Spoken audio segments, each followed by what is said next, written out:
Hello friend, welcome back to my channel sweet girl চ্যানেলে তোমাদের অনেক অনেক স্বাগত। তো দেখো, এই দেখো বাবা কচুর ডান্টি কাটছে। তো তোমাদেরকে আজকে কচুর শাক মাছের মাথা দিয়ে কিভাবে রান্না হয় তো তোমাদেরকে দেখাবো, দেখতে থাকো। ওই যে বাবা কাটছে ওখানে, আমিও কাটছিলাম, আমি দিয়ে মাঝেটা ব্যথা হয়ে গেল, বসে পড়লাম।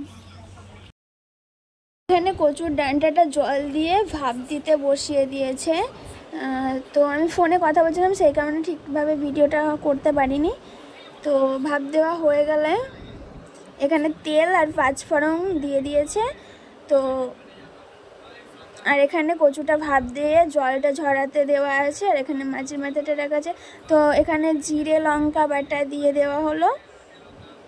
জিরে লঙ্কা বাটাটা দিয়ে সেখানে মাছের মাথাটা দিয়ে ভালো করে ভেঙে নিতে হবে। তারপরে যেটা তোমাদের করতে হবে, এখানে জল ছিল সেজন্য জলটা একটু হালকা চিপে ফেললো, নইলে খুবই জল বেরোবে। তারপরে মাছের মাথাটা দেওয়ার পরে এখানে দিয়ে নাড়াচাড়া করার পরে পরিমাণ মতো হলুদ, ডাঁটিটা দিয়ে ভালো করে নাড়াচাড়া, আর পরিমাণ মতো লবণ দিয়ে দিতে হবে।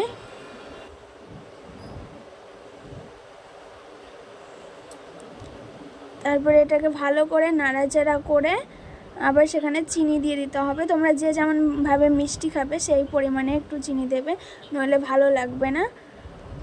তারপরে ভালো করে নাড়াচাড়া করে নামিয়ে দিতে হবে। ভিডিওটা